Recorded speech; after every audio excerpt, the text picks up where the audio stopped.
ఆదికాండము 11వ అధ్యాయము 29-30 వచనాలు. Okay, Matthew right. అబ్రామును నాహోరును వివాహము చేసుకొనిరి. అబ్రాము భార్య పేరు శారాయి, నాహోరు భార్య పేరు మిల్కా. ఆమె మిల్కాకును ఇస్కాకును తండ్రి అయిన ఆరాను కుమార్తె. శారాయి గొడ్రాలయ్యుండెను, ఆమెకు సంతానము లేదు. చాలండి. మరొక లేఖనం నుంచి 15వ వచనం వరకు. అందుకాయన, మీదటికి ఈ కాలమున నీ యొద్దకు నిశ్చయముగా మరలా వచ్చేదను. అప్పుడు నీ భార్య అయిన శారాకు ఒక కుమారుడు కలుగునని చెప్పాను. శారా ఆయన వెనక నుండిన గుడారపు ద్వారమందు వినుచుండెను. అబ్రహామును శారాయును బహుకాలము గడిచిన వృద్ధులయ్యుండిరి.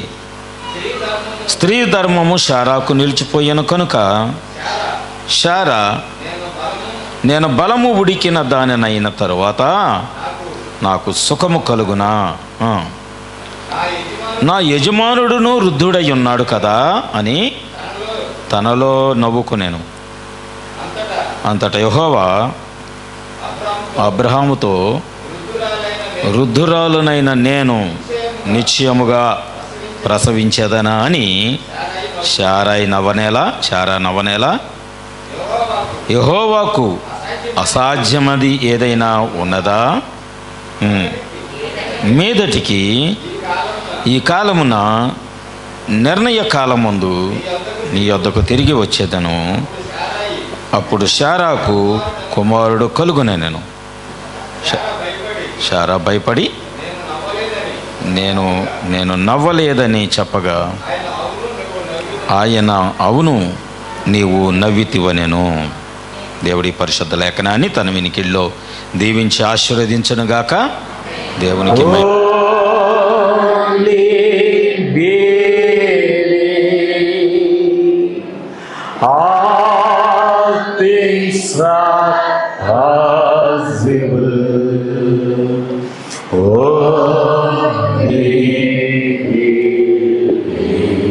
Lord, I believe.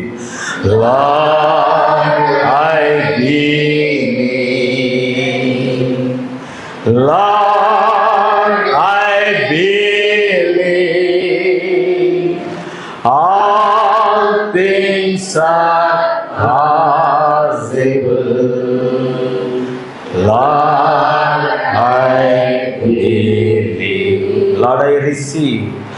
Lord, I receive. Lord, I receive. All things are possible. Lord, I receive. Jesus is here. Jesus is here. Jesus is here. All things are possible. Jesus is here. పరిశుద్ధుడా మహోన్నతుడా, సర్వాధికారి, నిన్న నేడు నిరంతరము ఏకరీతిగా ఉన్నవాడ, మమ్మలను నిత్యము కనుపాపను కాచినట్లుగా మమ్మలను కాయిచున్నవాడ, పగల ఎండపైనా రాత్రి వెన్నెల దెబ్బైనా తగలదని వాగ్దానం చేసిన దేవుడవు నీవు. దయగలిగిన ప్రభా, ఈ మధ్య ఉదయకాలపు వేళ నీ పాదాల దగ్గరికి వచ్చి ఉన్నాం ప్రభా. అయా వాక్యమును చదివి ఉన్నాం. నీ బలిపేట మీదకు వాక్యం వచ్చి ఉన్నది. వాక్యము నీది, స్వరము నీది, మాట్లాడే దేవుడవు నీవు. నన్ను మరుగుపరచండి. నేను బలహీనుడను ప్రభువా, కానీ నువ్వు ఎల్లప్పుడూ బలవంతుడివే. నీ ప్రజలతో మీరు మాట్లాడండి ప్రభువా. ఎవరికి ఏది అవసరమో నువ్వు ఎరిగి ఉన్న దేవుడు. అయ్యా, వాక్యము నువ్వు మాట్లాడుచున్నప్పుడు తండ్రి, ఒకడిని ఆకర్షించనిది ఎవడు నా యొద్దకు రాలేడని చెప్పిన రీతిగా వాక్యము ప్రతి వారిని ఆకర్షించి పరిపూర్ణమైన వర్తమానం వైపు వాళ్ళ హృదయాలు తిప్పబడులాగున మీరే మాట్లాడమని ప్రార్థన చేస్తున్నాం. దేవాది అంతము నీవే నడిపించి ఈ నామానికి మహిమ తెచ్చుకోండి. చెప్పబడిన సాక్ష్యములను బట్టి నీకు వందనాలు. దేవా, బిడ్డల ప్రేమతో ఎత్తబడిన కానుకలను బట్టి కూడా నీకు వందనాలు, స్తోత్రాలు చెల్లిస్తున్నా. వారి గుప్పెళ్ళు ఇంకా నింపండి. వారి కుటుంబాల్లో ధన సమృద్ధి కలగ చేయండి. ఆశీర్వాదాలు కొరత లేకుండా దయచేయండి. ప్రవక్త చెప్పి ఉన్నాడు, నువ్వు ఎప్పుడైతే జ్యేష్ఠత్వాన్ని కోరుకుంటున్నావో అక్కడే మేలులు ఉన్నాయి, అక్కడే ఆశీర్వాదాలు ఉన్నాయి. అట్టి సంఘముగా, జ్యేష్ఠుల సంఘముగా ఈ సంఘాన్ని తీర్చిదిద్దండి ప్రభువా. ఈ నామానికి స్తోత్రాలు ప్రభువా. ఈరోజు జరుగుతున్న కార్యక్రమం అంతట్లో కూడా మీరే తోడుగా ఉండి నీ నామమునకే మహిమ, ఘనత, ప్రభావాలు మీరు పొందుకోమని ప్రభువైన యేసుక్రీస్తు నామంలో ప్రార్థించి అడిగి వేడుకొనుచున్నాము తండ్రి. ఆమేన్. దయచేసి కూర్చుందామండి.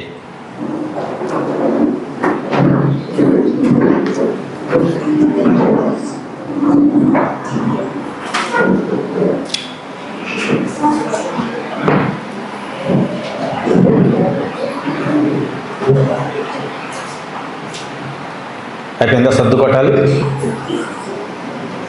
మంచిది. ఈ రోజున దేవుడు మన ఎదుటికి ఒక శ్రేష్టమైన లేఖనము దేవుడు తీసుకొచ్చున్నాడు. ఈరోజు దేవుడు మనతో మాట్లాడే విషయాలు, కొన్ని విషయాలు మొన్న ముత్యాలంపాడులో కుటుంబారాధనలో మరి శారదా వాళ్ళ ఇంట్లో జరిగిన విషయాలు కొన్ని ఇద్దరి ముందు దేవుడు తీసుకొచ్చి ఉన్నాడు. అంతేకాదు కొన్ని హెచ్చరికలు, నేను మొదట చేసిన కొన్ని హెచ్చరికలకు సంబంధించిన లేఖనముల యొక్క భావాన్ని కూడా దేవుడు మన ఎదుటి తీసుకొచ్చాడు. ఈరోజు నేను అంశము ఏమి చెప్పాలి అంటే, ప్రభువా నీ మాట చొప్పున నాకు కలుగును గాక. ఈ మాట అందరు చెప్పొచ్చు. ఎలా చెప్పాలంటే విశ్వాసంతో చెప్పాలి. ప్రభువా నీ మాట చొప్పున, అది నువ్వేదైనా కోరుకో, అది నువ్వేదైనా కోరుకో నీ జీవితంలో. నువ్వు ఈరోజు ఇక్కడ చెప్పాల్సిన మాట ఏంటంటే, ఏకో తగ్గించమ్మా, ఏకో పెట్టద్దు, రికార్డు కూడా అయిపోతుంది. ఓకే, హమ్మింగ్ తగ్గించేసి. ఈరోజు మనము దేవుని ఎదుట చెప్పవలసిన విశ్వాసంతో కూడిన మాట, ప్రభువా నీ మాట చొప్పున నాకు కలుగును గాక. నేనైతే అదే కోరుకుంటున్నాను. ఎందుకంటే ఈరోజు నేను అబ్రహాములో ఉన్న విశ్వాసాన్ని మీ ఎదుటికి తేవాలని నేను అనుకుంటున్నాను. ఎందుకంటే అపోస్తుడైనటువంటి పౌలు అబ్రహామును చూసినప్పుడు ఒక మాట అన్నాడు, అబ్రహాము బలహీనుడే కానీ ఎన్నడూ తన బలహీనత వైపు చూసుకోకుండా బలమునిచ్చే దేవుని వైపే చూశాడు. ఆమేన్. ఈరోజు మనలో అలాంటి విశ్వాసము మనలో నింపబడాలి. మనం ఎల్లప్పుడూ బలహీనమే, కానీ బలమునిచ్చే దేవుడు ఒక ఆయన ఉన్నాడు మనతో. ఆమేన్. ఎందుకంటే మానవ శరీరము మట్టి శరీరం, ఇది ఎప్పుడు తగ్గిపోతూ ఉంటుంది, కరిగిపోతూ ఉంటుంది. మరి 3 రోజుల నుంచి నాకు ఎలా ఉంది, dehydration, loose motions, vomitings, sun stroke వల్ల ఎంత ఇబ్బంది పడ్డానంటే ఈరోజు ఉదయం కూడా లేచి బయలుదేరి కూడా పావుగంట మంచం మీద అలాగే కూర్చుండిపోయి రాలేక. ఎందుకంటే ఇంకా నాకు శరీరంలో ఆ బలహీనత తగ్గలేదు, ఇంకా నాకు మోషన్స్ ఇంకా తగ్గలేదు. కనుక నా కొరకు ప్రార్థన చేయండి. అర్థమైందండి? కనుక దేవుడు నాకు బలం ఇవ్వాలని కూడా నేను వచ్చి, అందుకే రాగానే కూర్చుండిపోయి కొంతసేపు నేను ప్రార్థన చేశాను, గుండెదాడ వచ్చి. కనుక నా బలహీనత ఎక్కడ దేవుని పరిచర్యకు ఆటంకం కాకుండా ఉండాలని ప్రార్థన చేయండి. ఆమేన్. ఎందుకంటే నేను బలహీనుడినే, కానీ దేవుని పరిచర్యకు నేను ఎప్పుడు చెప్తాను, నీ రోగము, నీ వ్యాధి, నీ సమస్య దేవునికి ఆటంకం కాకూడదు. ఆమేన్ చెప్తారా? ఎందుకంటే దేవుడు అన్నాడు, ఈ మాట వినండి, మన నీతి మన పాపము కాదు, దోషము కాదు, వ్యతిరేకతలు కాదు, మన నీతి దేవుని దృష్టిలో మురికి గుడ్డల్లాగా ఉన్నాయి. ఏంటిదండి? మన నీతి అంటే మనం నీతిమంతులు అని మనం చెప్పుకుంటూ ఉంటాం కదా. ఒక్కోసారి నేను చాలా యథార్థంగా ఉన్నానండి, చాలా భక్తి కలిగి ఉన్నానండి అని అనుకుంటూ ఉంటాం కదా. ఆ నీతి దేవుడు మనల్ని చూసినప్పుడు ఆ నీతి మురికి గుడ్డల్లా కనబడుతున్నాయి. మన నీతే దేవుని దృష్టిలో మురికి గుడ్డల్లా కనబడితే మన పాపము, మన బలహీనతలు, మన వ్యాధులు, మన రోగములు, మన అవిశ్వాసము దేవునికి ఇంకెలా కనపడాలి? క్వశ్చన్ వేసుకుందాం. ఆ క్వశ్చన్ చేసుకుంటే అప్పుడు ఏం చేస్తామంటే మనలను మనము దేవుని ఎదుటిగా ఇంకా పరిశుద్ధులుగా ఉండటానికి మనం ప్రయత్నం చేస్తూ ఉంటాం. ఆమెన్. ఈరోజు ఇక్కడ నేను 1947 నవంబర్ 23వ తారీఖున ప్రవక్త విలియం బ్రానమ్ ఆయన చెప్పినటువంటి ఒక మాట గురించి నేను చదువుతున్నాను, వినండి. ఈ భూమి మీద, ఈ ప్రపంచంలో మీరు ఎవరైనా కానీ స్వస్థపరచబడాలంటే ఒకే ఒక మార్గం ఉంది. అదేంటంటే దేవుని యందు విశ్వాసం ఉంచటం. ఆమేన్. అంటే ఇప్పుడు నేను మీకు ఎవరికో దెయ్యాలు బట్టిని, రోగాలు వచ్చినాయి, బలహీనతలు వచ్చాయి, మీరు అనుకున్నారు సేవకుడి చేత ప్రార్థన చేయించుకోవాలి అని. ఈ మధ్యకాలంలో ఫోన్లో ప్రార్థనలు ఎక్కువైపోయినాయి. మంచిది కాదు అది. ఓకే, ఒకవేళ నా సొంత విశ్వాసమును బట్టి మీ బలహీనత గురించి ప్రార్థన చేస్తే అది తగ్గొచ్చు, తగ్గకపోవచ్చు. ఆమేన్. అది వెళ్ళొచ్చు, వెళ్ళకపోవచ్చు. కానీ దేవుని యందు విశ్వాసం ఉంచి, ఆమేన్, దేవుణ్ణి నమ్మేంత వరకు, దేవుని యందు విశ్వాసం ఉంచి దేవుడు మాత్రమే స్వస్థపరచగలడు అని నమ్మేంత వరకు నువ్వు దేవుని దగ్గరికి రావద్దు. ఈ మాట అర్థమైందా? హల్లెలూయా. ఎందుకంటే దేవుడు ఏమన్నాడంటే, ఒక స్త్రీతో చెప్తున్నాడు, నువ్వు వెళ్ళి ఇక పాపం చెయ్యొద్దు. ఏం చెప్తున్నాడు? ఇక నువ్వు వెళ్ళి పాపం చేయొద్దు. పాపం చేస్తే ఏమైంది అంటే, మునుపటి స్థితి కంటే నువ్వు పాపం చేసినప్పుడు, లేకపోతే మురికిగా ఉన్నప్పుడు దేవుడిని తెలుసుకొని వచ్చావు, కానీ మరలా అదే పాపం చేస్తున్నావు. అప్పుడు దేవుడు ఏమన్నాడంటే, మొదటి స్థితి కంటే నీ కడపటి స్థితి చాలా అధ్వానంగా ఉంటుంది అంటున్నాడు ఆయన. హల్లెలూయా. ఇక ప్రవక్త ఏమంటున్నాడు అంటే, ఈ మాట చెప్పండి, నేను ఈ మాట చదవటానికి నేను ఇష్టపడుచున్నాను. మధ్యవారం ప్రార్థన మనం గురువారం ఆపేసాం కదా, ఎందుకు ఆపేసాము అంటే, ఇక్కడ ప్రవక్త అంటున్నాడు, ఆదివారం నువ్వు మందిరానికి వస్తావు, ప్రార్థన చేస్తావు, మధ్యవారములో అంటే సోమవారం మొదలుకొని శనివారం వరకు దేవుడు నీకు అవసరం లేదా? ఏంటది? మరి ఏళ్ళేస్తున్నారు ఏంటి? ప్రవక్త ఏమన్నాడు అంటే, నేను చదివిన తర్వాత వర్ధమానంలోకి వెళ్తాను. నీ పూర్ణ హృదయముతో నీ మిగిలిన దినములలో దేవుణ్ణి సేవించడానికి నువ్వు ఇష్టపడకపోతే, మిగిలిన దినముల్లో సేవించటానికి నువ్వు సిద్ధపడేంత వరకు ఆదివారం ప్రార్థన అయిన తర్వాత సేవకుడి దగ్గర వచ్చి నువ్వు ప్రార్థన చేయించుకోవద్దు. కొన్ని కఠినంగానే ఉన్నాయి ఈ మాటలు. ఐఎమ్ సో సారీ, కానీ ప్రవక్త చెప్పాడు, నేను చెప్పాలి. మధ్యవారంలో దేవుడికి అవసరం లేదనుకో, ఆదివారం ప్రార్థనకు వచ్చేసి అయ్యగారు ప్రార్థన చేయంటే ప్రవక్త అన్నాడు, ప్రార్థన వరుసలోకి రావద్దు మీరు. తన సంఘంతో చెప్తున్నాడు ఆయన, జెఫర్సన్విల్ ఇండియానాలో, అమెరికా దేశంలో. నీ పూర్ణ హృదయముతో మిగిలిన దినములలో దేవుణ్ణి సేవిస్తానని ఆయనకి వాగ్దానం చేసేంత వరకు ఈ ప్రార్థన వరుసలోనికి రావటానికే ధైర్యం చేయొద్దు అంటున్నాడు ప్రవక్త. నువ్వు ప్రవక్తను నమ్మితే ప్రవక్త వర్తమానం కూడా నమ్ము. Praise the Lord. ఎందుకు అంటే, ఒక ఉదాహరణ లేఖనములో నుంచి ఒక మాట మాట్లాడుతున్నాడు ప్రవక్త. ఒక సిలోయం అనే ఒక కోనేరు ఉంది, అక్కడ ఒక 5 మంటపాలు ఉన్నాయి. ఆమేన్. 5 మంటపాల దగ్గర కొంతమంది అనేక మంది రోగులు అనుకుందాం, లెక్క చెప్పలేదు కానీ చాలా మంది రోగులు ఉన్నారు. అక్కడ ఒకటి పడి ఉన్నాడు, అక్కడ ఒకటి పడి ఉన్నాడు, అక్కడ ఒకటి పడి ఉన్నాడు, అక్కడ ఒకటి పడి ఉన్నాడు. కానీ ప్రభు వచ్చి వాళ్ళందరినీ దాటుకుంటూ వెళ్ళాడు ఆయన. వాళ్ళందరూ ఎక్కడున్నారు అంటే స్వస్థపరచబడే స్థలములోనే,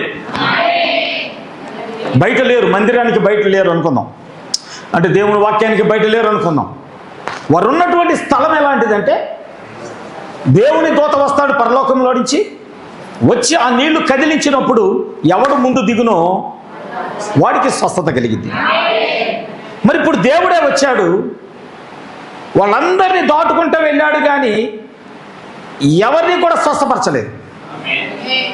కానీ ఒక వ్యక్తి దగ్గరికి వెళ్ళాడు, వాడు బహుశా 38 సంవత్సరాల నుంచి పడి ఉన్నాడేమో. దేవుడు అన్నాడు, ఆ ఒక్క వ్యక్తితోనే చెప్పాడు, నువ్వు లేచి నీ పరుపునెత్తుకొని నీ ఇంటికి వెళ్ళిపో. మరి అక్కడ ఉన్న వాళ్ళందరూ సంఘమేగా, అక్కడ ఉన్న వాళ్ళందరూ స్వస్థత వరకు వచ్చిన వాళ్ళే. ఆత్మీయ స్వస్థత అనుకుందాం, శారీరక స్వస్థత అనుకుందాం. వాళ్ళు దేని కొరకు వచ్చారు? ఆశ కలిగి వచ్చారు. దేవదూత వస్తుంది, వచ్చినప్పుడు స్వస్థత వస్తుంది. అంటే ఏంటిది? ఒక నమ్మక క్రైస్తవ భక్తి కలిగిన విశ్వాసులు వాళ్ళందరూ. ఆదివారం వచ్చింది, ప్రార్థనకి వెళ్ళాలి, చాలు. మళ్ళీ ఆదివారం వస్తుంది, మనం ప్రార్థనకి వెళ్తాం, వచ్చేస్తాం, చాలు. మరి దేవుని ఎడల విశ్వాసం ఉంచిన వాళ్ళు అంతమంది రోగులు ఎవడైనా ఉన్నాడంటే ఒకడే ఉన్నాడు. ఎవడైనా నన్ను దించితే బాగుండు. ఆమేన్. అది సంఘంలో ప్రతి వారికి అలాంటి విశ్వాసం ఉండాలి. మనం మందిరానికి వస్తున్నామంటే అలాంటి విశ్వాసంతో రావాలి. నేను దేవుణ్ణి కలుసుకోవాలి, ఆయన స్వరం వినాలి, ఆయనతో సహవాసం చేయాలి, ఆయన ఇచ్చిన ప్రతి లేఖనాన్ని నా జీవితంలో నెరవేర్చాలి. ఆమేన్. ఎందుకంటే ప్రవక్త మాట్లాడుచున్నాడు, అక్కడ చాలా గుంపులు గుంపులుగా రోగులు పడి ఉన్నారు. కానీ యేసు నడుచుకుంటా వాళ్ళ మధ్యలో నుంచి వచ్చి ఒక్కడితో కూడా మాట్లాడాల దేవుడు. బహుశా ఇక్కడ సంఘములో ఉన్న అందరితో దేవుడు మాట్లాడకుండా ఎవరో ఒకళ్ళో ఇద్దరో వర్తమానాన్ని పట్టుకొని వాళ్ళు వెళ్తున్నారు. సంఘములో ఇద్దరు ముగ్గురు లేకపోతే 2-3 కుటుంబాలు కేవలము వాళ్ళు వర్తమానం కొరకు వస్తున్నారు, వర్తమానాన్ని తీసుకుంటున్నారు, వర్తమానాన్ని ఇంటికి మోసుకొని వెళ్తున్నారు. కానీ మిగిలిన వాళ్ళందరూ ఎలా ఉన్నారంటే ఆ కోనేటి దగ్గర పడి ఉన్న రోగుల వలె ఉన్నారు. Praise the lord. హల్లెలూయా. ఎందుకంటే ప్రవక్త అంటున్నాడు, తన పొరుపుని ఆ మనుషుని లేవనెత్తి నీ పొరుపుని ఎత్తుకొని ఇంటికి వెళ్ళమని ఆయన ఒక్కడితోని చెప్పాడు. మిగిలిన గుంపుతో ఆయన ఏమీ చెప్పలేదు. Praise the Lord. రెండవది, శృంగారం అనే దేవాలయం వద్ద ఆమేన్, ఆ దేవాలయం యొక్క పేతురు, యోహాను, ఇంకొకళ్ళు ఉన్నారు, యాకోబు, ముగ్గురు వెళ్తున్నారు. 40 సంవత్సరాల నుంచి ఒకడు ఉన్నాడు అక్కడ. అవునా? వాడు ప్రతిరోజు భిక్షం ఎత్తుకోవటానికి వాడు ఆ దేవాలయం దగ్గర ఉన్నాడు. ఇప్పుడు వాడు పేతురు, యోహాను, యాకోబులు ఎప్పుడైతే మందిరంలోకి వెళుతున్నారో వారి వైపు తేరి చూశాడు, ఏమన్నా దొరుకుతుందేమోనని. అవునా? ఇప్పుడు వాళ్ళు ఏమన్నారు, మా దగ్గర వెండి బంగారాలు లేవు, కానీ నేను కలిగి ఉన్నదే నీకు ఇచ్చుచున్నాను, యేసుక్రీస్తు నామములో స్వస్థత. వాళ్ళు లేచి పరుపునెత్తుకొని వెళ్ళాడు. ఇప్పుడు ప్రవక్త ఏమన్నాడంటే, యేసు ప్రభు పరిచర్య చేసిన కాలంలో ప్రతి నెల ఆ ద్వారము గుంటానే వెళ్ళాడు దేవాలయంలోకి. ఆమేన్. ప్రతి నెలలో ఒకసారి యేసుక్రీస్తు ప్రభులు వారు ఆ ద్వారము గుండానే లోపలికి వెళ్ళాడు. కానీ దేవుడు ఎన్నడూ కూడా వ్యక్తిని స్వస్థపరచలా. కానీ వాడిలో ఒక రోజున విశ్వాసం వచ్చింది. అంటే ఇప్పుడు వాళ్ళు ఎలా కనబడుతున్నారంటే, పేతురు, యోహాను, యాకోబులు ఎలా కనబడుతున్నారంటే, వారి హృదయంలో అంటే అతని హృదయంలో ఆశ కలిగింది, వీళ్ళ వైపు చూస్తే మాకేమైనా మేలు కలిగిద్దేమని. ఈ రోజున మనం దేవుని దగ్గరికి వచ్చినప్పుడు మన హృదయంలో కూడా అలాగే కలగాలి. ఈ రోజు నేను మందిరానికి వెళ్తున్నాను, దేవుడు నాకు ఏదో మేలు చేయబోతున్నాడు, ఖచ్చితంగా ఒక మేలు చేయబోతున్నాడు దేవుడు. అలాంటి నమ్మకంతో వస్తే దొరికింది నీకు. ఆమేన్. అలాంటి నమ్మకంతో కాకుండా నువ్వెంతో ప్రయాసపడవచ్చు, ఏదో చేయొచ్చు, కానీ నీకేమీ దొరకలేదు అనుకో. ఇప్పుడు నేను వర్తమానంలోకి వెళ్ళిపోతున్నాను. యేసుక్రీస్తు ప్రభుల వారి పరిచర్యలో ఒక దినం ముందు శిష్యులు ప్రభు చనిపోయాక లేదు, మన పని మనం చేసుకుందాం అనుకుంటున్నారు. కానీ ఒక రోజున వాళ్ళు వలలు వేశారు, చేపలు పట్టడానికి వెళ్ళారు. జాగ్రత్తగా వినండి, మనకి ఎక్కడి నుంచి వర్తమానంలోకి వెళ్ళిపోయాను. వాళ్ళందరూ చేపలు పడుతున్నారు, తెల్లవారులు ప్రయాసపడ్డారు, కానీ వారికి ఒక్క చేప దొరకలేదు. వారు జ్ఞానం కలిగిన వారు కదా. ఆమేన్. వారికి చేపల పట్టి అనుభవాలు లేవా? ఉన్నాయి. వారంత విద్య కలిగిన వాడు. ఏ సమయంలో చేప పట్టిద్దో, ఏ సమయంలో వేటకెళ్ళొచ్చో కూడా తెలిసిన జ్ఞానం కలిగిన వాడు. కానీ ఇక్కడ ప్రవక్త ఏమంటున్నాడంటే, దేవుడు నీకు ఒక క్రొత్త పాఠాన్ని నేర్పించటానికి ఒక్కొక్కసారి నీ అనుభవాలన్నీ ఫెయిల్ అయ్యేటట్లు చేస్తాడంట. ఒక క్రొత్త పాఠం. ఏమిటి ఆ పాఠం అంటే, ప్రభువా నీ మాట చొప్పున నాకు కలుగును గాక. ఆమేన్, ఆమేన్. ఎందుకంటే వాళ్ళు అన్నారు, ప్రభువా మేము తెల్లవారులు ప్రయాసపడ్డాం. అంటే ఒక మాట చెప్పాలంటే, తెల్లవారులు ఈ నెలలో మేము వల్ల వేస్తానే ఉన్నాం, కానీ ఒక్క చేప కూడా పడలేదు ప్రభువా. కానీ ప్రభు అన్నాడు, లేదు లేదు, ఇప్పుడు ఈ కుడి ప్రక్కన మీ వలన వేయండి. అప్పుడు పేతురు అన్నాడు, ప్రభువా నీ మాట చొప్పున మేము వలలు వేస్తాం. అంటే ఒక మాట చెప్పాలంటే, నీ మాట చొప్పునే మాకు కలగాలి. అంటే ఇక్కడ దేవుడు ఏం నేర్పిస్తున్నాడు? ఇప్పుడు మీ విద్య, మీ జ్ఞానం కాదు, నేను ఒక క్రొత్త పాఠాన్ని మీకు నేర్పబోతున్నా. అంటే మన స్వనీతి, మన స్వబుద్ధి, మనము జీవించేటటువంటి దాన్ని ఏమంటారు భక్తి జీవితం, అది నిత్యత్వానికి మనల్ని తీసుకెళ్ళకపోవచ్చు. కానీ వాక్యానుసారంగా ఎప్పుడైతే నువ్వు జీవించడం ప్రారంభిస్తావో అది నిన్ను నిత్యత్వానికి తీసుకెళ్ళింది. అందుకే మొట్టమొదట నేను ఒక మాట చెప్పాను, మన నీతి దేవుని ఎదుట మురికి గుడ్డల్లా కనబడుతున్నాయి. మన నీతి దేవుని ఎదుట.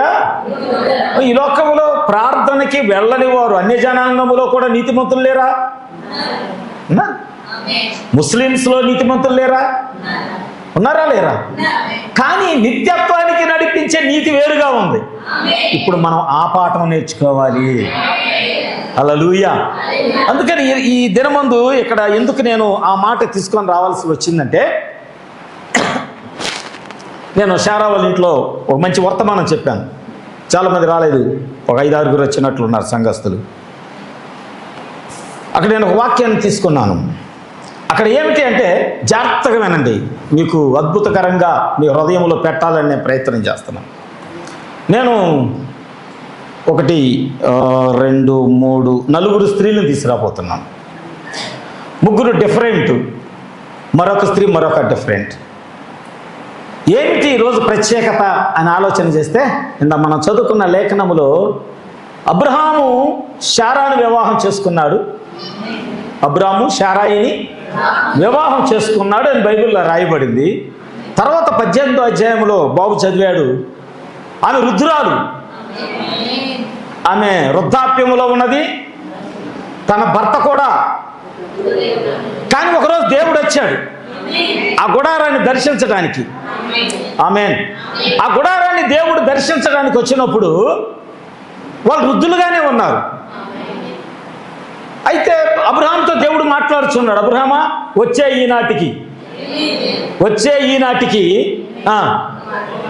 నీకు నీ భార్య అయిన శారాకి కుమారుడు కలుగుతాడు అని దేవుడు చెప్పాడు. చెప్పినప్పుడు శారా ఏం చేస్తాడంటే తన బలహీనత వైపు చూస్తుంది. ప్రవక్త అన్నాడు, జాగ్రత్తగానండి, దేవుడు వలయమన్నాడు, నువ్వు వలై, అక్కడ చేపలు లేకపోయినా అక్కడ చేపలు ఆయన రప్పించగలడు. ఆమేన్, ఆమేన్, ఆమేన్. దేవుని యందు విశ్వాసంతో నువ్వు ఒక మాట పలికితే, ప్రవక్త అన్నాడు, కిడ్నీ పాడైందా, ఆయన కొత్త కిడ్నీ పెట్టగలడు. నీ దృష్టి పాడైందా, కొత్త దృష్టిని ఇవ్వగలడు ఆయన. నీ వినికిడి కోల్పోయావా, వినికిడి కొత్త శక్తిని ఇవ్వగలడు ఆయన. హల్లెలూయా. నువ్వే బలహీనత అయినా కలిగి ఉండు, కానీ దేవుడు దాన్ని నువ్వు చేయమన్నప్పుడు నువ్వు నమ్మి, ప్రభువా నీ మాట చొప్పున నాకు కలుగును గాక అంటే, అక్కడ ఒక నూతనమైనది దేవుడు నీ కొరకు సృష్టించగలడు. హల్లెలూయా, హల్లెలూయా. అందుకని అక్కడ మనం చదువుకున్న లేఖనంలో అబ్రహాంతో మాట్లాడుతూ ఉంటే గుడారము వెనక ఉన్నటువంటి శారా తనలో తాను నవ్వుకుంటుంది.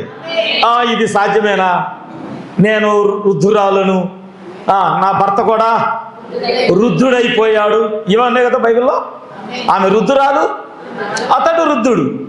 ప్రవక్త అంటున్నాడు, ఇప్పుడు ఆమె నిజంగా ఆమె గర్భసంచి మృతతుల్యమయ్యింది, ఆమె గర్భసంచి పాడైపోయింది. కానీ ఇక్కడ దేవుడు ఒక మాట చెప్తున్నాడు, వచ్చే ఈనాటికి ఆ గర్భములో నుంచి ఒక వాగ్దాన పుత్రుడు బయటకు వస్తాడు. ఆమేన్. ప్రభువా గర్భసంచి పాడైందే లేదు, ఆయన చెప్పాడంటే శారా ఏమనాలంటే, ప్రభువా నీ మాట చొప్పున నాకు కలుగును గాక అని అనాలి. కానీ వాగ్దాన విషయంలో ఆమె సందేహించింది. వాగ్దాన విషయంలో ఏమని, ఇది సాధ్యమేనా, ఇది జరిగేదేనా, వాగ్దాన విషయంలో సందేహించింది. రైట్. కొత్త నిబంధనలోకి వెళ్తే లోకాసువార్త 1వ అధ్యాయము. కొంతమంది బంధువులు ఉన్నారు, వాళ్ళని తీసుకొస్తా వాక్యంలో. లోకాసువార్త. శారా కూడా మన పెద్దమ్మేగా, వాక్యాన్ని నమ్మని వాళ్ళందరూ ఆమెకు పెద్దమ్మే. లోకాసువార్త 1వ అధ్యాయము 26 నుంచి 38 వరకు. 26 నుంచి 38 వరకు. అమ్మా, 6వ నెలలో గబ్రియేలు అనే దేవదూత ఊరిలో ఒక పురుషునికి ప్రదానము చేయబడిన దేవుని చేత పంపబడెను. ఆ కన్యక పేరు మరియా. వచ్చి ఆమెను చూసి, దయాప్రాప్తురాలా, నీకు శుభము, ప్రభు నీకు తోడై ఉన్నాడని చెప్పాను. తొందరపడి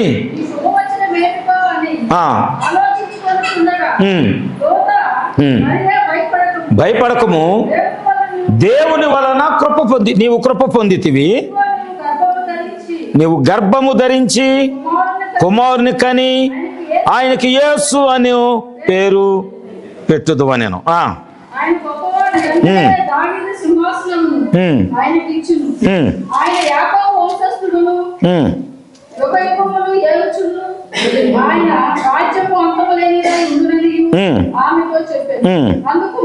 అందుకు మరియా, పురుషుని ఎరగని దానినే అనగా వచ్చును, నిన్ను కమ్ముకొను కనుక పరిశుద్ధుడై దేవుని కుమారుడు అనబడును. నీ బంధువురాలు ఎలిజబెత్ కూడా,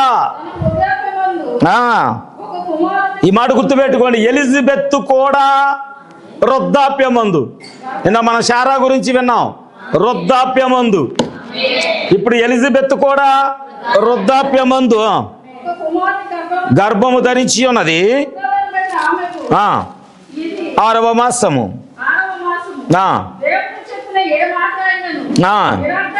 కానేరదని ఆమెతో చెప్పాను. మరియా, నీ మాట చొప్పున నాకు కలుగునుగాక నేను వెళ్ళాను.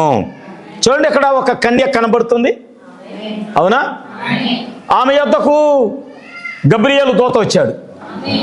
ఈ గబ్రియేలు దూత మరియను దర్శించటానికి ముందుగా కిటికీలు తీయండి, కొద్దిగా కిటికీలు తీయండమ్మా, టక్కన లేసు కిటికీలు తీయండి, గాలి రాట్లు ఈ కిటికీలు కొడుతారు. మరియను గబ్రియేలు దూత దర్శించటానికి ముందుగా ఎవరిని కలిశాడో తెలుసా? గబ్రియేలు జకర్యాని కలిశాడు. జకర్యా ఎవరు? యాజకుడు. ఆమేన్. జకర్యా ఎవరు? యాజకుడు. ఒక రోజున జకర్యా వంతు వచ్చింది, దేవునికి ధూపం వేసే వంతు వచ్చింది. ఆయన ఏం చేశాడు? బలిపీఠం దగ్గరికి వెళ్ళాడు. అవునండి, బలిపీఠం దగ్గరికి వెళ్ళేసరికి కుడి ప్రక్కన దేవుని దూత నిలబడి ఉన్నాడు. అతడు గబ్రియేలు. జకర్యా రాగానే గబ్రియేలు దూత మాట్లాడుతున్నాడు. జకర్యా, జకర్యా, నీ ప్రార్థన దేవుడు విన్నాడు. ఇతడు ముసలివాడు, ఈయన భార్య ఎలిజబెత్ ఇప్పుడే చదువుకున్నాం, వృద్ధాప్యములో ఉంది, అవునా? ఇతడు వంతు వచ్చి యాజక ధర్మం చేసే సమయంలో దేవుని దూత అక్కడ నిలబడి, జకర్యా, నీ ప్రార్థన దేవుడు విన్నాడు. ఆమేన్. కాబట్టి నీ భార్య ఎలిజబెత్ గర్భము ధరిస్తుంది, ఒక కుమారుణ్ణి కనును. చెప్పగానే సహజంగా ఏం చేయాలి? జకర్యా, ఇంతకాలానికి నా ప్రార్థన దేవుడు విన్నాడు, నెరవేరుస్తున్నాడు, ప్రభా నీ మాట చొప్పున నాకు కలుగును గాక అని అనాలా? ఇది ఎట్లా సాధ్యం ప్రభా? మరి ఎందుకు చేసావు ప్రార్థన? మరి నువ్వు ఎందుకు చేసావు? నీ ప్రార్థనకి జవాబు నువ్వే కోరుకోవట్లా, దేవుడు జవాబిద్దామని వస్తే నేను, ఇది ఎట్లా సాధ్యం ప్రభా? ఇది ఎలా జరిగింది ప్రభా? నేను ముసలోడినే, నా భార్య ముసలిది, ఇప్పుడు మాకు గర్భం ఎలా వస్తుంది? దేవుని వాగ్దానాన్ని నువ్వు ఎప్పుడైతే అనుమానిస్తావో నీ గర్భసంచి మూసివేయబడింది. కానీ ఇక్కడ దేవుడు ఏం చేశాడో తెలుసా? ప్రవక్త అన్నాడు, ఆయన అనుకున్నది దేవుడు ఎల్లప్పుడూ నెరవేర్చే దేవుడిగా ఉన్నాడు. ఎలిజబెత్తులో అవిశ్వాసం లేదు, కానీ జకర్యాలో అవిశ్వాసం ఉన్నది. అందుకనే దేవుడు ఏం చేశాడంటే జకర్యా నోరు మూసేశాడు. నీకు కుమారుడు పుట్టి అతనికి పేరు పెట్టబడే వరకు నువ్వు మౌనం అయి ఉంటావు. ఆమేన్. దేవుని వాగ్దానాన్ని చూడండి, ఇక్కడ శారా గర్భసంచి మృతతుల్యమైంది, అబ్రహాము నమ్మాడు, శారా నమ్మలా.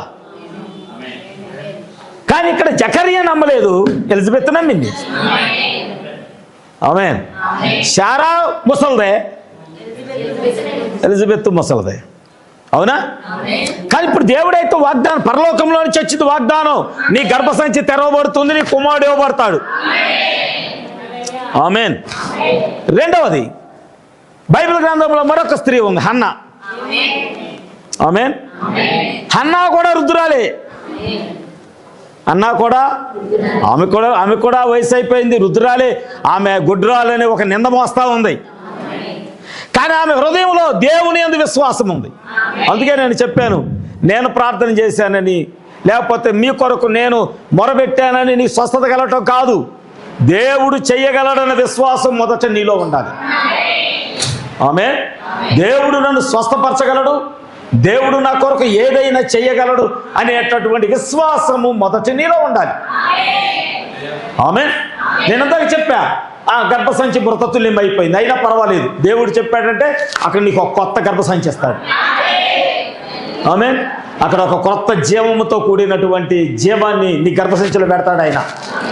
ప్రవక్త అన్నాడు, యాయీరు కుమార్తె చనిపోయినప్పుడు ఆయన భూమి మీద ఉన్నాడు, ఆయన ఆత్మలోకములోకి వెళ్ళి ఆ యాయీరు కుమార్తె యొక్క ఆత్మను జీవములోకి తీసుకొచ్చాడంట ఆయన. హల్లెలూయా, హల్లెలూయా. నమ్ముతున్నారా దేవుని మాటలనే? ఈరోజు నువ్వు ఎలా అంటే, దేవుడు అన్నాడు నీకు అస్వస్థత కలగటానికి కారణం ఏంటంటే, దేవుడు నిన్ను ఒక స్థలములోనో లేకపోతే ఆయన మందిరంలోనో నిన్ను ఒక సాక్షిగా నిలబెట్టుకోవడానికే నీ మీద ఒక రోగాన్ని తెచ్చి పెడతాడంట. అంటే మనం నమ్మాలి ఆయన స్వస్థపరిచే దేవుడని. నీలో ఆ విశ్వాసం ఎప్పుడైతే వస్తుందో, స్వస్థత ఆయన దగ్గర ఉంది కదా. నీకు అనారోగ్యం ఉన్నా స్వస్థపరిచే దేవుడు ఆయనే. ఆమేన్, ఆమేన్, ఆమేన్. రైట్, మనం చూద్దాం లేకడాన్ని. కొద్దిగా ఓపికతో వినండి వాక్యాన్ని. ఎందుకంటే యాక్చువల్గా నేను 9 పేజీలు వర్తమానం తీసుకొని వచ్చాను, కానీ వచ్చేటప్పుడు దేవుడు వర్తమానం మారిపోయింది. దేవుడు ఎందుకో ఈ మాటల ద్వారా సంఘాన్ని బలపరచాలని దేవుడు నా హృదయంలో పెట్టాడు. ఇప్పుడు రైట్, హన్నా ప్రార్థన చేసింది ప్రభు దగ్గరికి వెళ్ళి, ప్రభువా నాకు ఒక కుమారుడు నువ్వు, నేను నింద భరించలేకపోతున్నాను, నేను మొయ్యలేకపోతున్నాను, కనుక నాకు ఒక కుమారుడు కావాలి, ప్రతిష్ఠ చేస్తుంది. నా కుమారుడు ఇస్తే వాడు పాలు విడిచిన దినమున నేను నీకు ప్రతిష్ఠ చేసేస్తాను ప్రభువా, వాడిని నీకు అప్పగిచ్చేస్తాను. ఇది వాగ్దానం. దేవుడికి ఆ ప్రార్థన వినపడిందిగా, ఆ ప్రార్థన దేవుడు విన్నాడుగా. అవునా? రైట్. ఒక సమయం వచ్చింది, సమయం రాగానే దేవుడు హన్నాని జ్ఞాపకం చేసుకొని గుడ్రాలి యొక్క గర్భసంచిని దేవుడు తెరిచాడు. అంటే నీలో అలాంటి పరిపూర్ణమైన విశ్వాసం ఉండాలి. విశ్వాసం గురించి ఒక మాట చెప్తాను నేను. అంటే సంఘంలో ఎంతమంది ఉన్నారు, కొంతమందికి కార్యాలు జరుగుతాయి, ఎందుకంటే వాళ్ళు అలా నమ్ముతున్నారు దేవుని. మీకు గుడ్డి భర్తన్న ఎంతమందికి తెలుసు? చూశారు ఎప్పుడన్నా? తెలుసు అంటారు, తెలుసు అన్నారుగా. సరే, ఓకే, తెలిసే ఉండొచ్చులే, దాన్నే ఉండదు. విన్నారు, రైట్. ఆయనలో ఉన్న ఒక విశ్వాసం గురించి చెప్తాను నేను, వినండి. గుడ్డి భర్తమయిలో ఉన్న విశ్వాసం. ఎరికో గోడ పడిపోయింది కదా, అవునా? ఆ ఎరికో బిజినెస్ సిటీ, అది అంటే ఒక హైటెక్ సిటీ లాంటిది. వ్యాపారస్తులు వస్తారు, కొనుగోలు చేస్తారు, అమ్మకాలు చేస్తారు. మన విజయవాడ సిటీ అలాంటిదో ఒక పెద్ద పట్టణం ఎరికో పట్టణం. అయితే ఒక దినమందు దేవుడు వాగ్దానం చేసిన రీతిగా యెహోషువకు ఆ పట్టణాన్ని అప్పగించాడు. అవునా? ఆ పట్టణాన్ని అప్పగించినప్పుడు దేవుడు ఏం చేశాడు? ఆ ఎరుకో గోడలన్నిటినీ భూమిలోకి దించేశాడు ఆయన. భూమిలోకి ఆ గోడలన్నీ పడగొట్టేసాడంటే భూమిలోకి దిగిపోయినాయి. భూమిలోకి దిగిపోయినప్పుడు ఇశ్రాయేలీలు ఏం చేశారంటే ఆ పట్టణము లోపలికి వెళ్ళి శత్రువులందరినీ సంహరించారు. దేవుడు ఆ పట్టణాన్ని యెహోషువకు అప్పగించాడు. అయితే ఆ పట్టణపు గవిని యొద్ద, అంటే పొలిమేర అనుకున్నాం, ఆ గవిని యొద్ద పట్టణాలకు ఎలా ఉండేవి అంటే, పట్టణానికి చుట్టూత ప్రహరీ ఉండేది, మనకు తెలుసు. అవునా? అవునా కదా? ఆ పట్టణపు గోడకి ఒక ద్వారం ఉండేది. ఎరికోలోకి 2 యాజకులు, ఎవరాలు? వర్తమానికులు. ఇంకొక మాట చెప్పాలంటే ఇన్ఫార్మర్స్, ఇంకా చెప్పాలంటే వేగులు వారు. బైబిల్లో ఏ పదం ఉంది? వేగులు వారు. వాళ్ళు పట్టణంలోకి వెళ్ళిన తర్వాత గవిని వేయబడింది. అవునా? గవిని అంటే పట్టణానికి గవిని ఉందని చెప్పడానికి నేను మీకు ఉదాహరణ చెప్తున్నా.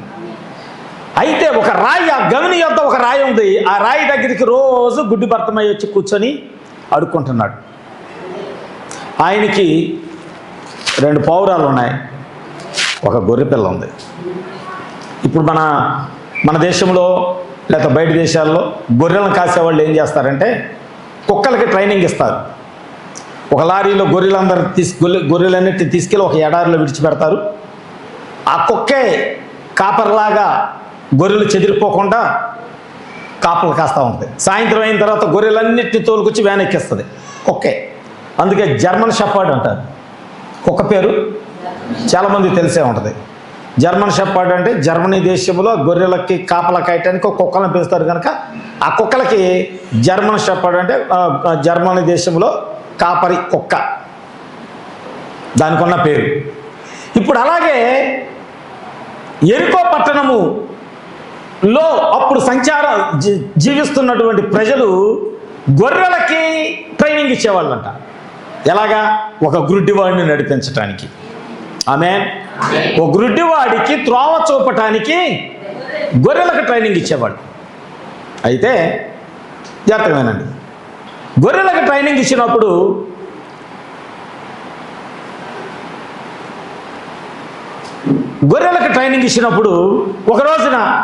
ఒక రోజున గుడ్డి భర్తమయ్యి భార్యకి జబ్బు చేసింది. జాగ్రత్తగానండి, గుడ్డి భర్తమయ్యి భార్యకి జబ్బు చేస్తే, అమ్మ ఇటు చూడండి అమ్మ ఏముంది మొత్తలకి వెళ్ళి, ఆ మొత్తలకి వెళ్ళి చూసే వాళ్ళందరూ బయట కూర్చోండి వెళ్ళి తలకాయ నొప్పులు నాకు వాకింగ్ చేస్తుంటే అక్కడ ఏమన్నా సీఎం వచ్చాడా? ఏముంటుంది డోర్లకి వెళ్ళి చూస్తారు నాకు. అరే వాక్యం అన్నాడు. అందుకే ఇంకా మీ జీవితాలు మీ కుటుంబాలు ఎక్కడేసిన గొంగలాగా అక్కడ పడి ఉంటారు. కారణం అదే, వాక్యం మీద మనసు పెట్టరు, మీరు వాక్యం మీద ధ్యాస పెట్టరు. దేవుడు మాట్లాడుతున్నాడు, ఈరోజు నాకేమైనా దొరికిద్దేమోనని ఆకలి లేదు మీలో. మిమ్మల్ని బట్టి సంఘం నాశనం అవుతుంది, జాగ్రత్త. ఆ తీర్పు కూడా మీ కుటుంబాల మీదకి వస్తుంది, జాగ్రత్త. పొద్దాక చెప్పను నేను, పొద్దాక నా చేత హెచ్చరికలు కూడా తీసుకోవద్దు.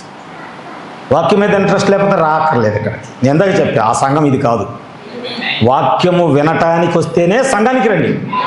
వాక్యం అవసరం లేదు అసలు ఈ సంఘం మీది కాదు. ఇది బయట చుట్టుపక్కల చాలా ఉన్నాయి. హై స్కూల్ దగ్గర ఒకటి ఉంది, హై స్కూల్ దగ్గర 2-3 ఉన్నాయి, వెనకాల ఒకటి ఉంది, వెనకాల ఒకటి ఉంది. ఈ సరిపోతాయి మీకు, ఇక్కడ రాకర్లా. అక్కడ వరుసగా అందరూ అడుక్కునే వాళ్ళే ఉన్నారు. కానీ ఆ గుడ్డి భర్తమయ్యే దాంట్లో ఏదో విశ్వాసం ఉంది. ఎలాంటి విశ్వాసం? ఆయన అన్నాడు, ప్రభువా నా భార్యకు జబ్బు చేసింది, మరి నా భార్య జబ్బును నువ్వు స్వస్థపరచు, నాకున్న 2 పావురాలు నీకు ఇస్తాను అన్నాడు. 2 పావురాలు ఇస్తాను అన్నాడు. దేవుడు గుడ్డి భర్తమై భార్యను స్వస్థపరిచాడు. ఆ 2 పావురాలు దేవునికి ఇచ్చాడు. ఇప్పుడు ఆయన దగ్గర ఒకే ఒక గొర్రె పిల్ల ఉంది. ఏముంది? ఒకే ఒక గొర్రె పిల్ల ఉంది. ఆ గొర్రె పిల్ల ప్రతిరోజు ఈయనకి దారి చూపిస్తుంది అక్కడికి వెళ్ళి అడుక్కొని రావటానికి.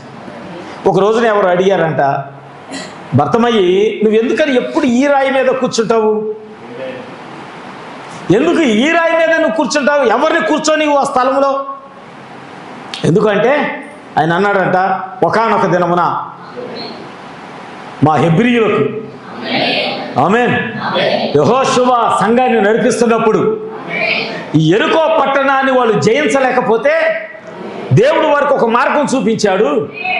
ఖచ్చితంగా ఒక రోజు మీకు జయం వస్తుంది, మీరు ఇలా చెయ్యండి అంటే ఆయన చెప్పినట్లుగా వారు చెయ్యబట్టి యెరికో పట్టణం వాళ్ళకి స్వాధీనమైపోయింది.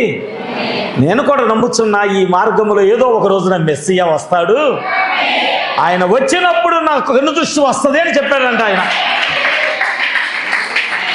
హల్లెలూయా. ఒక రోజున దేవుడు వస్తాడు, ఒక రోజున మెస్సియా వస్తాడు. నన్ను ఈ మార్గంలో ఆయన వెళుచున్నప్పుడు ఖచ్చితంగా నేను ఆయన కలుసుకుంటాను. మరి అక్కడ ఉన్న చాలా మంది అడుక్కునే వాళ్ళు ఉన్నారు, వారిలో ఏది విశ్వాసం? నేను అదే చెప్తున్నా, సంఘములో ఎంతమంది అయితే విశ్వాసంతో వస్తారో వారిని మాత్రమే ఆయన కలుసుకుంటాడు. ఆమేన్. వారిని మాత్రమే ఆయన కలుసుకుంటాడు. అర్థమవుతుందండి? అర్థమవుతుందా? ఒక రోజున తన కుమార్తెకు జబ్బు చేసింది. అమ్మా వింటున్నావా, నిద్రపోతున్నావమ్మా, ఇక్కడే ఉన్నావా? Right, okay. నేను ఎవరికి వెళ్తూ మాట్లాడుతున్నా ఒక తలగా దిగుతుంది ఆమెనుకొని. అర్థమైంది నాకు. ఒక ఆమె నిద్రపోతుంది, నామతో మాట్లాడి ఎలాగ రైట్, మీకిలే చూసేలే కనండి. హల్లెలూయా స్తుతి మహిమ ఎల్లప్పుడు దేవుని, హల్లెలూయా స్తుతి మహిమ ఎల్లప్పుడు దేవుని. ఓ హల్లెలూయా హల్లెలూయా హల్లెలూయా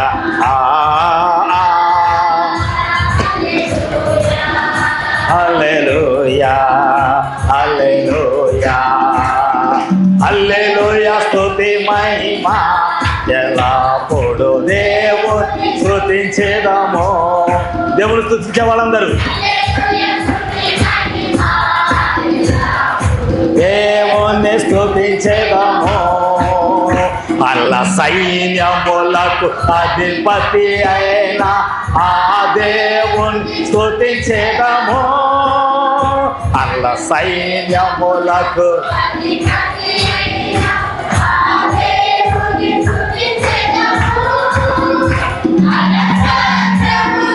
దాటించిన ఆ యెహోవాను స్తుతించేదాము.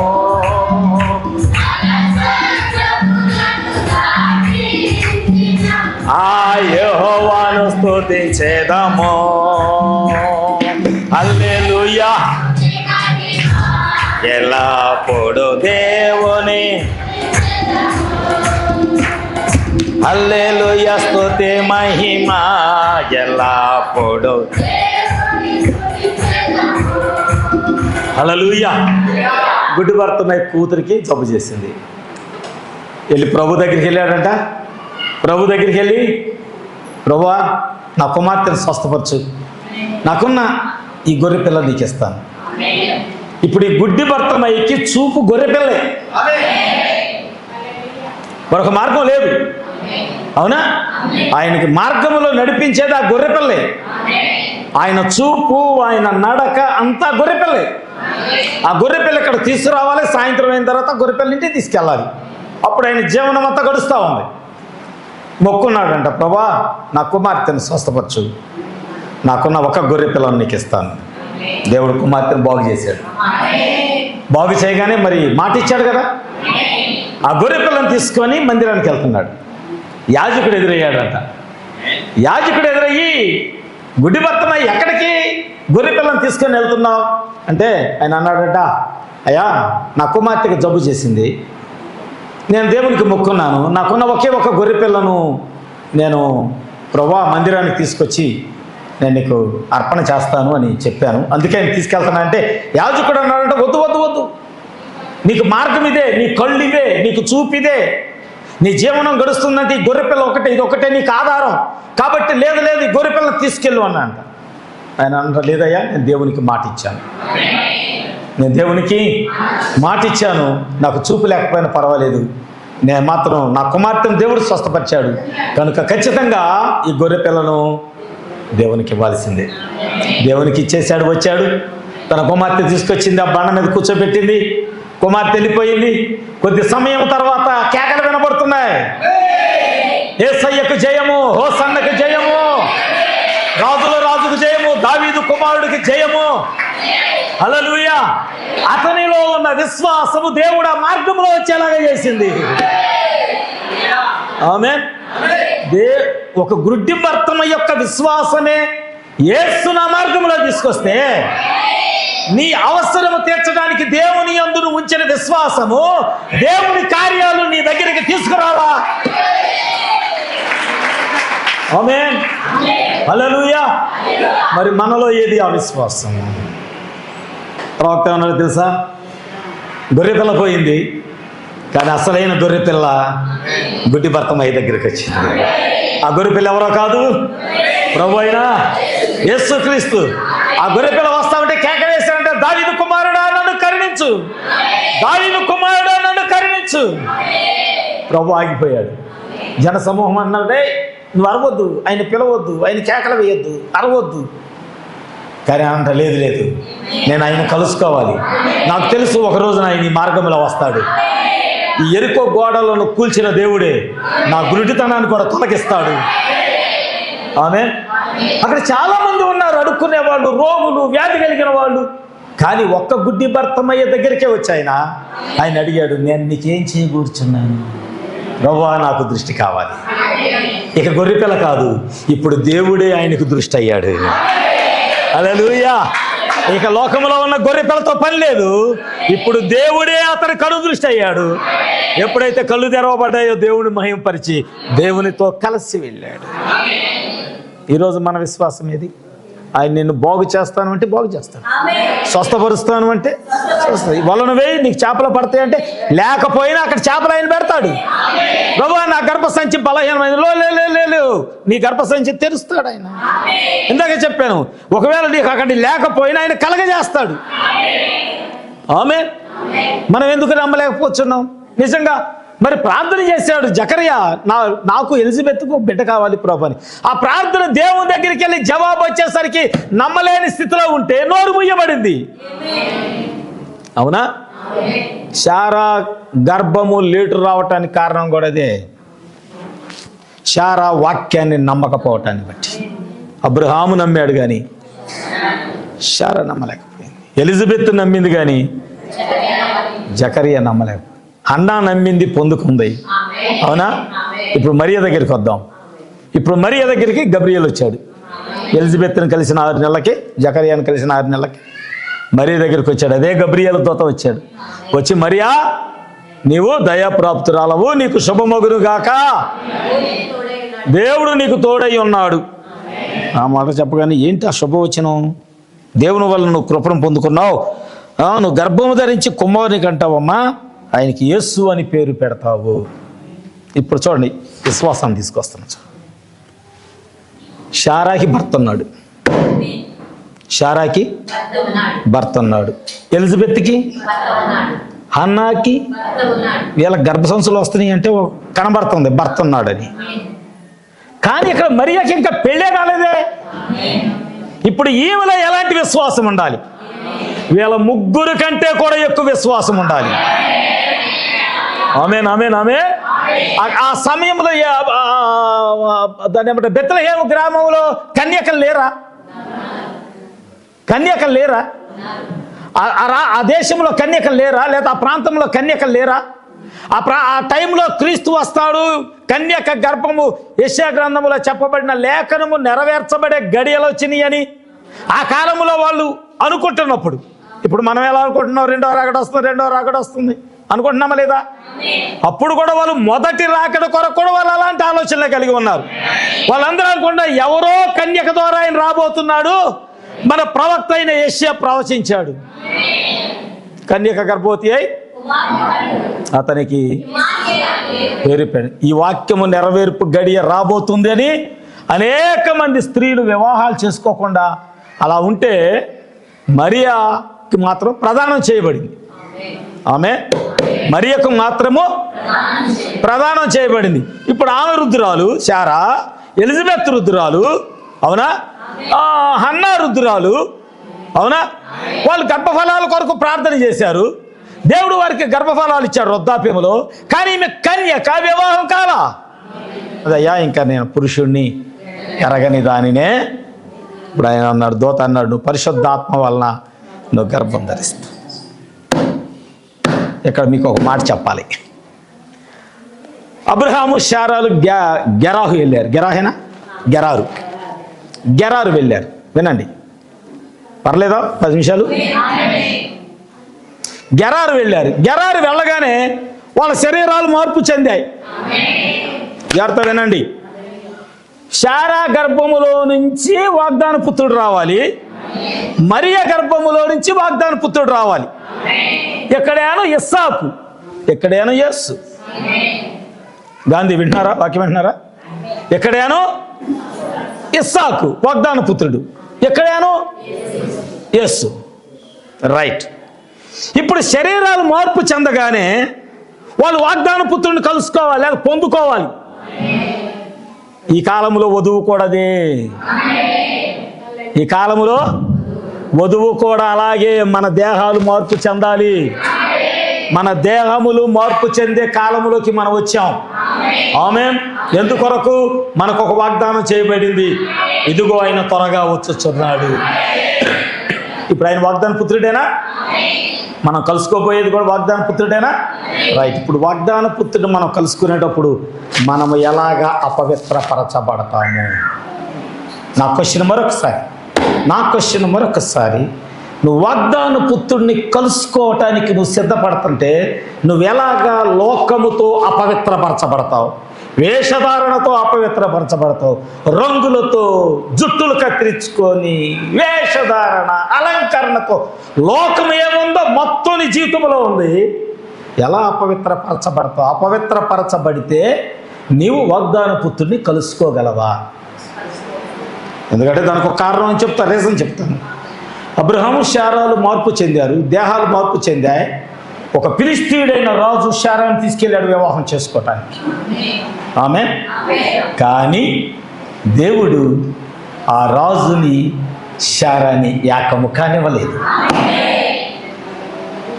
ఆమె జీవితంలోకి అపవిత్రత రానివ్వలేదు. ఎందుకంటే దేవుడు వాగ్దానం ఉంది, ఒక వాగ్దాన పుత్రుడు అక్కడి నుంచి రావాలంటే వారి జీవితంలో పాపం అనేది ఉండకూడదు, కల్మషం అనేది ఉండకూడదు, మచ్చ అనేది ఉండకూడదు. అందుకే మరియా యేసును కనే వరకు యోసేపుతో వివాహము కాలేదు. అర్థం కాలేదా? ఎందుకని? ఆయన వాగ్దాన పుత్రుడు, ఆయనలో మచ్చ ఉండకూడదు. ఆమేన్. ఇక్కడ శారాను దేవుడు అపవిత్రపరచకుండా ఎలా కాపాడాడో మరియను కూడా దేవుడు అలాగే అపవిత్రము కాకుండా దేవుడు కాపాడాడు. అందుకనే మరియ రక్తం కానీ యేసేపు రక్తం కానీ ఒక్క బొట్టు కూడా యేసుక్రీస్తులో లేదు. ఆమేన్. మరియా రక్తము కానీ యేసేపు రక్త కణం కానీ యేసుక్రీస్తులో ఒక చిన్న బొట్టు కూడా లేదు. ఒకవేళ కలిసి ఉంటే ఆ రక్తం ఈరోజు మనకు ఉపయోగపడేది కాదు. అందుకేమని చెప్తుంది? అది గొర్రెపిల్ల రక్తం, అది పరిశుద్ధ రక్తము, అది పవిత్ర రక్తము, మన పాపములన్నిటిని శుభ్రంగా కడిగే రక్తం అది. హల్లెలూయా. అందుకే మనం ఏం చేయాలంటే, మరి ఎప్పుడైతే ఇదిగో నువ్వు గర్భము ధరించి కుమారుని కంటావని చెప్పి నీ బంధువురాలు కూడా ఎలాగా గర్భము ధరించింది 6వ మాసము, దేవుడు చెప్పిన ఏ మాట అయినా నిరర్ధకము కాదు. దేవుడు చెప్పిన ఈరోజు ఎవరైతే కోరుకుంటున్నారో అవన్నీ మీకు కలుగునుగాక. నిరర్ధకము కాదు. నువ్వేదైనా కోరుకు, అది గర్భఫలమా, ఆశీర్వాదమా, దీవెన, స్వస్థత, అభివృద్ధి, ప్రజల కుటుంబంలో సమాధానమా, లేకపోతే నెమ్మది కలిగిన భార్యాభర్తల మధ్య సమాధానమా, ప్రజలా, లేకపోతే కుటుంబం యొక్క ఆశీర్వాదం ఏదైతే కోరుకుంటున్నావో ఈరోజు దేవుడు తన మాట చొప్పున నీకు ఇస్తున్నాడు. ఆయన చెప్పిన మాట నిరర్ధకము కానేరదు. హల్లెలూయా. ఈరోజు ఈ వాగ్దానం నీకే. నీ మనస్సులో ఉన్నది నెరవేర్చడానికి దేవుడిని ఇక్కడ తీసుకొచ్చాడు ఈరోజు. అందుకే ఆయన నీతో మాట్లాడుచున్నాడు. నువ్వు జకర్యాలాగా ఇది ఎట్లా సాధ్యం అనొద్దు, శారాలాగా ఇది జరిగిద్దా, ఇది నిజమేనా అని అనొద్దు. అక్కడ పరిస్థితి ఏమీ లేదు, పురుషుడు లేడు, వివాహం కాలేదు, గర్భములో ఆయన శిశువును సృష్టించాడు. ఆమె గర్భములో ఆ మాట చెబుతూ ఉండగానే ఆ గర్భం ధరించింది. 3 నెలల తర్వాత కన్ఫర్మ్ అయితే అంటలా దేవుడు. నువ్వు ఎప్పుడైతే నమ్ముతావో అప్పుడే నీ జీవితంలో బీజం పడిపోద్ది. 3 నెలల తర్వాత గర్భం ధరిస్తావమ్మా అంటలా. ఆల్రెడీ నువ్వు కన్సీవ్, నువ్వు గర్భవతివి, నువ్వు గర్భం ధరించావు. అర్థమైందా? దేవుని యందు అలాంటి విశ్వాసం ఉండాలండి మనకి. నా దేవుడు చేస్తాడు అంతే. ఇంకా అక్కడ పరిస్థితులు ఎలాంటి అన్నా ఉండని. అవునా? దేవుడు దూత నీతో మాట్లాడినప్పుడు నువ్వు నమ్మాలి, ప్రవక్తలు చెప్పినప్పుడు నువ్వు నమ్మాలి. ప్రవక్త ఎలీషా వచ్చాడు, రాజు దగ్గరికి వచ్చాడు, అన్నాడు రేపు ఈ సమయానికి మానిక ఒక్కింటికి ఎవలలు మానిక ఒక్కింటికి పిండి అమ్మబడిద్ది. రాజు అన్నాడు ఇది జరిగిద్దా? చెప్పింది ప్రవక్త అక్కడ. అందుకనే అమ్మాయి అనే గ్రామానికి ఇద్దరు వెళుతుంటే ప్రభు మాట్లాడుతూ ఉన్నాడు. వాళ్ళని కలుసుకొని వాళ్ళతో మాట్లాడుతుంటే వాళ్ళు మాట్లాడుతుంది ఎవరితో? వాళ్ళు ఎవరి గురించి అయితే మాట్లాడుకుంటున్నారో ఆయనే వారి మధ్యకు వచ్చి వారితో మాట్లాడుతుంటే ఆయన గుర్తించటంలో తప్పిపోయారు. అప్పుడు దేవుడు అన్నాడు, ప్రవక్తలు చెప్పిన మాటలు నమ్మని మందమతులారా. నమ్మాలి. దేవుడు మనతో ఒక మాట చెప్పాడంటే అది ఖచ్చితంగా నమ్మాలి. అక్కడ నీ గర్భసంచి మృతతుల్యమైపోయిందా, ఆయనకు అవసరం లేదు, కొత్తది పెడతాడు. అయ్యా ప్రాబ్లం ఉంది, నో ప్రాబ్లం, దాని గురించి నువ్వు ఆలోచన చేయొద్దు. ఓన్లీ బిలీవ్, ఓన్లీ బిలీవ్, కేవలం నమ్ము, అన్నీ సాధ్యమే. ఒకటే చెప్పాలి, ప్రభా నేను పొందుకున్నాను, జీసస్ ఐ రిసీవ్, నేను పొందుకున్నాను ప్రభా, యేసయ్యా నేను పొందుకున్నాను, నువ్వు ఇచ్చావు నేను పొందుకున్నాను. ఇలా అనేక స్థలాల్లో దేవుడు ఈ వర్తమానానికి ఎన్నో గర్భసంచులు తెరిచాడు దేవుడు. హల్లెలూయా. నువ్వు నమ్మాలి. ప్రవక్త అన్నాడు, నువ్వు నమ్మలేదు కాబట్టి రేపు ఈ టయానికి దేవుడు ఈ రాజ్యంలో సమృద్ధి కలగజేస్తున్నాడని చెబితే, రాజా నువ్వు నమ్మలేదు కాబట్టి నువ్వు చూస్తావు కానీ దాన్ని నువ్వు అనుభవించలేవు. దేవుని మాట ఎప్పుడూ నిరర్ధకం కానీ, దేవుని మాట అన్నాడు కానీ నమ్మాలి. ఆయన చేస్తాడు అంటే చేస్తాడు అంతే. నేను ఒక్కోసారి నాకు ఎవరు గుర్తొస్తారంటే ఎక్కువ రాహాబ్ గుర్తొస్తూ ఉంటుంది అనేక సార్లు. రాహాబ్ ఎందుకు గుర్తొస్తుంది? ఆమె వేశ్య కదని మీరు అనొచ్చు. ఆమెలో ఉన్న విశ్వాసం కూడా మనలో లేదు. వెగులు వారిస్తే వారితో ఏమన్నది, అయ్యా మీ దేవుడు మీ కొరకు చేసిన కార్యాలు మేము విన్నప్పుడు మా గుండెలు అవిసిపోయాయి అంది. అంత గొప్ప దేవుడిని కలిగి ఉన్నారయ్యా మీరు. ఎరికో పట్టణంలో ప్రజలు లేరా? ఎరికో పట్టణంలో వేశ్యలు లేరా? మరి ఎందుకు ఆ ఒక్క కుటుంబమే రక్షించబడింది? ఆమె నమ్మింది. ఆయన తన నమ్మిన వారికి ఏదైనా చేయగలడు ఆయన. అవన్నది, అబ్బా మీ కొరకు ఆయన యుద్ధాలు చేశాడంట, మీ కొరకు రాజులను ఓడించాడంట, మీ కొరకు సముద్రాలు చీల్చాడంట, మీ కొరకు యోర్దాను చీల్చాడంట, మీ కొరకు యుద్ధాలు చేశాడంట. ఆమేన్, ఆమేన్, ఆమేన్. మరి వాళ్ళ కొరకు చేస్తే మన కొరకు చేయడా దేవుడు? మన కొరకు చేయడా? ఏదైనా చేస్తాడు. నీ నమ్మిక చొప్పున నీకు కలుగునుగాక. నీ నమ్మిక చొప్పున నువ్వు నమ్మాలి, నా దేవుడు నా కొరకు ఏదైనా చేస్తాడు. నా 3వసారి స్ట్రోక్ రాగానే హాస్పిటల్కి తీసుకెళ్తున్నారు. నేను ఎప్పుడు నా ప్రాణం గురించి ఆలోచించేయను. ఈ క్షణంలో ఇప్పుడు ఎక్కడికెక్కడ ఎలా చనిపోయినా దాని గురించి నేను పెద్ద పట్టించుకోను. నేను ప్రభుని అదే అడిగా, ప్రభు వాక్యం చెప్తా ఈ బలిపీఠం మీద నా ప్రాణం పోవాలని ఒకటే కోరుకునే, చివరి కోరిక దేవుణ్ణి. నేను ఎప్పుడు ఇక్కడ భూమి మీద ఉండాలని నేను కోరుకోవట్లా, దేవుని నిత్యత్వంలో ఉండాలని నేను కోరుకుంటున్నాను. హాస్పిటల్ తీసుకెళ్ళారు. లోపలికి వెళ్ళగానే వెంటనే ఈసీజీ క్యారీ పెట్టారు. అప్పటికే నాకు బాగా చెమట తడిసిపోయింది, లో బీపీ అయిపోయింది, పల్స్ డౌన్ అయిపోతుంది. నేను నా ప్రాణం గురించి ఆలోచించేయట్లేదు కానీ, ప్రభా ఇంకా నేను వాక్యం చెప్పాల్సిన అవసరం ఉందా అని అడుగుతున్నాను ప్రభు. ఎక్కడ గాబరా పడలా, ఎక్కడ టెన్షన్ పడలా. అమ్మో ఇప్పుడు ఏమైపోతుంది, ఇది 3వసారి రావటం, ఇంకా వెళ్ళిపోతానే ఉండలేక అసలు ఆలోచన కూడా లేదు. నేను ప్రభుని ఒకటే, ప్రభా ఇంకా నేను వాక్యం చెప్పాలా లేదా? చెప్పాల్సి ఉంటే ఉంచు, ఇంకా అవసరం లేదు. సుందరకుమార్ నీ డ్యూటీ అయిపోయింది భూమి మీద అంటే ఐఎమ్ రెడీ. నేను దేవుడితో, ప్రభా నేను రావటానికి సిద్ధంగా ఉన్నా. ఒకవేళ ఇప్పుడు నన్ను తీసుకెళ్తానంటే నేను రావటానికి సిద్ధంగా ఉన్నా, లేదా ఇంకా నాతో పని ఉంటే ఉంచు.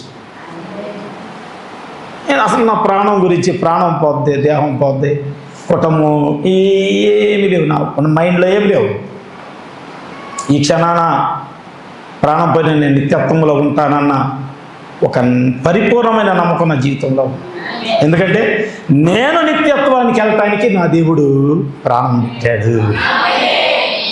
ఆమె నేను ఆ ఎటర్నల్ లైఫ్, నిత్య జీవాన్ని పొందుకోవటానికి నా కొరకు ఆయన ప్రాణం పెట్టాడు. ఆ ప్రాణం వ్యర్థం అయిద్దా? ఆయన చేసిన త్యాగం వ్యర్థమైద్దా? నా కొరకు ఆయన కార్చిన రక్తము వ్యర్థమైద్దా? ఈ రోజు కూడా తడిగానే ఉంది. అవునా? నువ్వు చిన్నప్పుడు పుట్టి నుంచి చేసిన, ఈ రోజు రాత్రి చేసిన పాపం కూడా కడగటానికి ఆయన రక్తం ఇంకా ఇంకా తడిగానే ఉంది. ఆ రక్తంలో జీవం ఉన్నది. ఆమేన్. మరి ఆయన చేసిన త్యాగం వ్యర్థమవుతుందా? వృధా అవుతుందా? ఆయన మన కొరచ కార్చిన రక్తము అదేమన్నా వ్యర్థమవుతుందా? లేదు లేదు. దేవుడు నా కొరకు చేసింది ఏది నిరర్ధకము కాదు. మరి ఇంకెందుకు భయం? ఇంకెందుకు భయం? అమ్మో నేను పరలోకానికి వెళ్తానో లేదో, ఇంకెందుకు భయం? మనం పరలోకం వెళ్ళాలనే కదా మనల్ని కొన్నదాయన. అవునా? ఆయన ఏం చేస్తాడు? విలువైన రక్తం ఇచ్చి ఆయన మనలను, విలువైన రక్తం ఇచ్చి మనలను కొన్నాడు. ఎంత విలువ? ఆ విలువ నువ్వు కట్టగలవా? నీ పాపానికి వెలకట్టలేనంతగా అంత విలువైన రక్తాన్ని, పరిశుద్ధ రక్తం. ఇప్పుడే చెప్పా, మరియ గర్భములో యేసుని పెట్టినప్పుడు దేవుడు, మరియ రక్తములో ఒక రక్తపు కణము లేదు, యేసేపు యొక్క రక్తములో నుంచి ఒక కణము కూడా యేసుక్రీస్తులో లేదు. అది పరలోకములో నుంచి పంపబడిన రక్తము.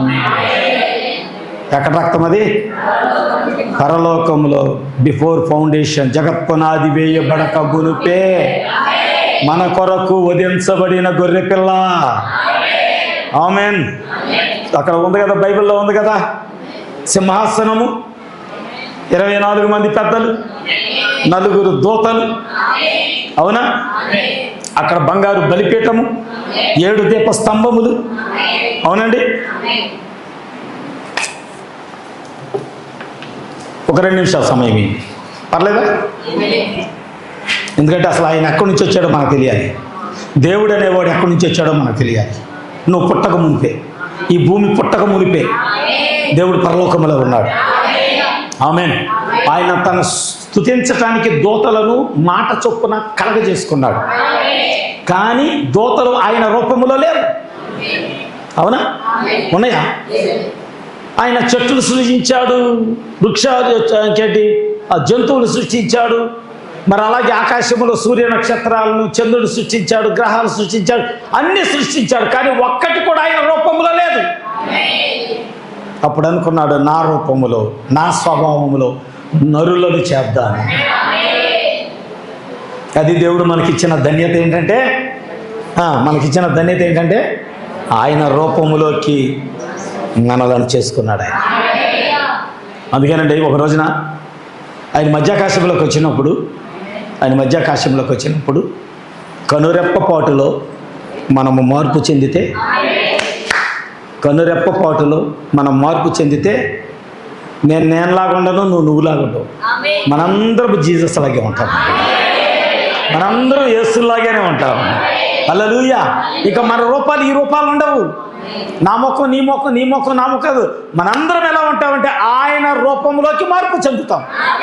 ఆయన వలే మార్పు చెందుతాం. అప్పుడే మనం ఆయన కలుసుకోగలుగుతాం. ఆయన కలుసుకోవాలంటే శారాకు అపవిత్రత కలగనివ్వలేదు, మరియకు అపవిత్రత కలగనివ్వలేదు. అందుకే అక్కడ వాగ్దాన పుత్రుడు పరిశుద్ధుడుగా ఉన్నాడు. ఎక్కడ వాగ్దాన పుత్రుడు పరిశుద్ధుడుగా. మన జీవితాలు ఎలా ఉన్నాయి మరి ఈ రోజున? అందుకే నేను చెప్తున్నా, నువ్వు ప్రభువుని కలుసుకోవడానికి వస్తున్నావు, ప్రభు దగ్గర నుంచి ఏదో ఆశిస్తూ వస్తున్నావు. లోకంతో కలవద్దు, లోకాశలతో కలవద్దు, లోక సంబంధమైన కార్యాల్లో పాలిభాగస్థులవద్దు.